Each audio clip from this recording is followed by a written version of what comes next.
आपके घर में टॉयलेट बनाना भी मल्टीनेशनल कंपनियों का षड्यंत्र था, आपको नहीं मालूम है। इस बात को भी गांव का आदमी को समझाना पड़ता है। बोलता यार शौचालय बनाने में कैसे मल्टीनेशनल कंपनी का षड्यंत्र हो सकता है।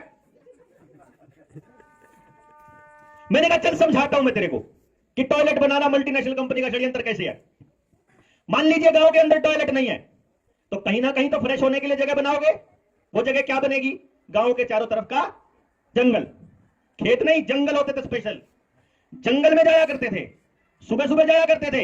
एक रूल होता था कि पेट का खेत में और खेत का पेट में। हम खाते घर में थे और हगने के लिए बाहर जाते थे। और आजकल क्या है, खाते बाहर से हैं, हगने के लिए घर आते हैं। आज ये हालत बना दी उन्होंने। बाहर जाते थे, जंगल में गए हुए हैं मान लो हम लोग, वहां इतने कीड़े इतने जानवर हैं जंगली सुअर जैसे, दोपहर तक किसी का माल नहीं मिलता था, साफ सफाचट। दोपहर तक हमारी गाय चल पड़ती थी, गाय और भैंस चरने के लिए। वहां जड़ी बूटियां थी, जंगल से कोई बंदर शहर नहीं आता था, जंगल से कोई बंदर गांव में नहीं घुसता था, कोई जंगली जानवर किसी के खेत को नुकसान नहीं पहुंचाता था। सबके खाने का अरेंजमेंट जंगल में होता था। उस जंगल में हमारी गाय भैंस जब चरती थी तो जड़ी बूटियों को खा करके वैसा ही शुद्ध दूध देती थी। आज हमारी पहले तो गाय को भैंस को घर में बांधवा के रख दिया, और डॉक्टर्स ये कह चुके हैं जो जानवर एक जगह पर बंधा रहेगा उसका दूध जहर समान हो जाएगा। पहला नंबर तो ये खेला। दूसरा नंबर, जड़ी बूटियों से हमारा नाता तोड़ा, क्योंकि जड़ी बूटियां रहेंगी तो हम लोग स्वस्थ रहेंगे, स्वस्थ रहेंगे तो हम लोग इस ड्रग माफिया का गुलाम कैसे बनेंगे। तीसरा सबूत, अगर बाहर घूमने जाना है तो जल्दी जाना पड़ेगा, मजबूरी में। हम लोग 5 बजे उठते थे ना, तो हमारे दादाजी क्या बोलते थे, ऐ ससरा तो भारी ना उठा है। हरियाणवी में बोल रहा हूं कि दोपहर में चला है ये घूमने, तो इसलिए 4 बजे उठ के जाते थे। और आयुर्वेद के अंदर अपन सारे सबको मालूम है कि सबसे ज्यादा 4 बजे उठने वाला आदमी जिंदगी भर बीमार हो ही नहीं सकता है। इसका मतलब हम मजबूरी में स्वस्थ रहते थे। लोग उसको मजबूरी कहते हैं, हम उसको साइंस और विज्ञान बोलते थे हमारे पूर्वज, और हमने उसको बदनाम करना शुरू किया। हमने नहीं, मीडिया ने बदनाम करना शुरू किया। ये लोग क्या खेलते हैं, छोटे छोटे थे तो प्रस्तावों में एक चीज पढ़ा करते थे, सिनेमा समाज का आईना होता है। पढ़ा होगा ना आप लोगों ने भी, पहली लाइन लिखते थे हम लोग अपने प्रस्ताव में। बड़ा होने के बाद समझ में आया सिनेमा समाज का आईना नहीं होता है, समाज सिनेमा का आईना होता है। ये लोग पहले सिनेमा में दिखाते हैं कि तुम्हारे समाज को ऐसा बनाने वाले हैं। जो कम बुद्धि वाले लोग हैं उनको लगता है सिनेमा में आ गया है तो ऐसे ही होता होगा, और वो उसको एक्सेप्ट कर लेते हैं।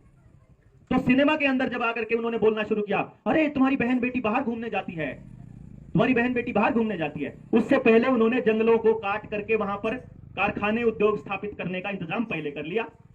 जंगल कट गए, आपको घरों में टॉयलेट खोलना मजबूरी हो गई। अब घरों में टॉयलेट खोला, उसका सबसे बड़ा फायदा क्या, सबसे बड़ा नुकसान क्या?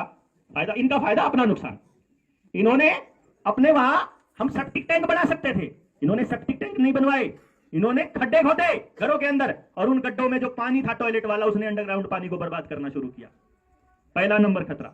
दूसरा नंबर, जब उस टॉयलेट की नाली बाहर छोड़ी थी हमने गांव के अंदर, उस नाली का पानी जहां जाता था उस नाली को पक्का किया कि गलती से यही मिट्टी में ना चला जाए। वो पूरा सारे गांव का टॉयलेट जाकर के जोड़ में इकट्ठा होना चाहिए, जो गांव का सामूहिक जोड़ था जहां सबके डंगर पानी पीते होते थे। वो पानी खराब हुआ, अपने डंगरों को घरों में ही पानी पिलाना शुरू किया। अब जब आपके घर में टॉयलेट बन गया है तो शीट भी तो बिकती होगी। कैलकुलेट करिएगा मोदी जी का बयान, कितने करोड़ टॉयलेट लगे हैं, यानी उतनी करोड़ शीट बिकी है मल्टीनेशनल कंपनियों की। उतनी एक बाथरूम में कितनी टाइल लगती है, कैलकुलेट करना कितने टाइलें बिकी होंगी।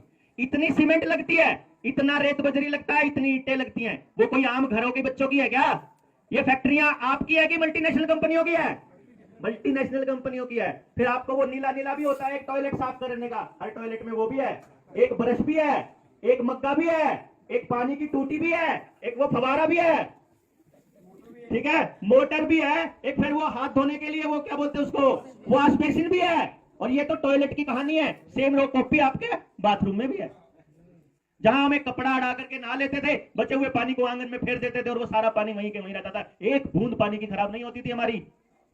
और इन हरामखोरों ने जिंदगी बर्बादी की तरफ लेकर के चले गए। पानी तो छोड़ो आप, हमने अपना एक दाना भी खराब करना नहीं सीखा अपने पूर्वजों से, अपने पुरखों से। इतनी सारी बातें हैं जो कहनी होती हैं।